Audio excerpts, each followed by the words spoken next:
Жергиликтүү кеңештер таркатылып, жаңы шайлоо 17 ноябрга дайындалды. Бул жолку шайлоодо жергиликтүү кеңештерге шайлануунун босого чеги 7ден 5%га төмөндөтүлдү. Мындай чара саясий партияларга депутаттык мандаттын бөлүнүшү жеткиликтүү болуш үчүн кабыл алынган. Ага катар буга чейин айылдык кеңештерге 1000 сом күрөө болсо, ал да алынып салынган. Ал эми шаардык кеңештер партиялык система менен шайланып келишет. Ошол указда да көрсөтүлгөн шайлоо аракеттери 17 сентябрдан башталат деп. Азыр эми айылдык кеңештерге токтоло кетсек, ал жерде көп мандаттуу шайлоо округдарынан шайланып келишет депутаттар. Көп мандаттуу дегеним кээ бир жерде 2 мандат, кээ бир жерде 3, кээ бир жерде 4-5 мандаттуу болуп айылдык кеңештер ошо менен формировать этилет. Жарандар кое берет өздөрүнүн өз көрсөтүү менен, ошондой эле саясий партиялар дагы өздөрүнүн талапкерлерин сунуштаса болот.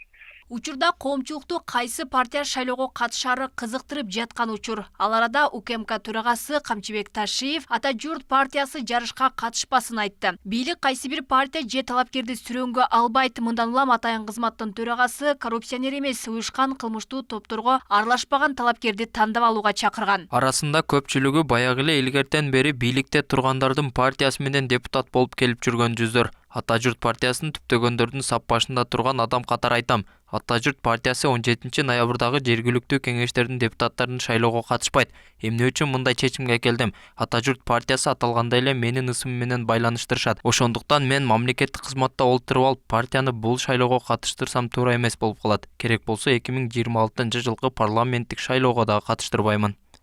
Анткени менен Ташиевдин шайлоо алдындагы ачык билдирүүсү талкууга жем таштады. Айрымдар муну бийликтин элдин тандоосуна аралашпоо аракети катары сыпатташууда. Саясий жарыштарда өлкө жетекчилеринин атын сатып, элдин добушун алууга аракет кылгандарга чек коюлушу керек дешет. Мындай орчундуу саясий кадам чакырык менен гана калбашы керек. Эксперттер бийликтин аракети шайлоодо сыналаарын белгилешүүдө. Ошол буга чейин бийликтин партиялары болуп келгендигин, мен жана жогоруда айткандай, ошол эгемендик жылдарында кайсыл бийлик келбесин өзүнүн партиясын башкаруучу коалицияга алып киргенге далалат кылып, ушинтип жашап келдик да. Бул деген мына бүгүнкү жогорку кеңештин деңгээлиндеги парламентке бир топ сындар айтылып атат. Ушул чоң сабак бийликтегилерге деле ошо элдин арасында коомдо чындап бир демократиялык башкаруу боло турган болсо, бардыгына бирдей тең укук берүү, ошону камсыз кылуу башкы приоритет болушун түшүнүп атат го деп ойлойм да. Буга чейин 2021-жылы Токмок, Бишкек, Ош шаарларында шайлоонун жыйынтыгы жокко чыгарылган. Ага добуш сатып алуу, административдик ресурс сыяктуу көптөгөн мыйзам бузуулар негиз болгон. Карапайым калк дал ушундай көрүнүштөргө жол берилбей, эл туура тандоого барышы кажет дешет. Эми элдин аң сезими мурдага караганда, 5 жылга караганда уже өстү да.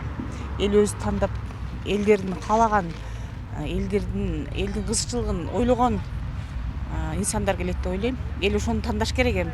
Билимдүү адамдар барса, мамлекетибиз оңолот да.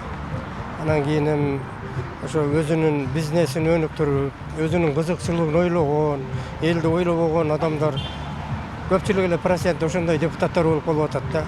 Алар туура эмес. Андай татыктуу депутаттар болсо, элдин өзүнө жакшы. Өзү жакшы. Депутаттын да баардыгы ошо депутат көрүнүшү ura калган маалда толку жок да. Сураган коет, элдиги эл үчүн иштейт деп айтат. Ол эл үчүн иштебейт экен. Бизге керегине жараган элибиздин чечимин чечкен адамдар болсо жакшы болот. Эми таза шайлоо болуш керек да.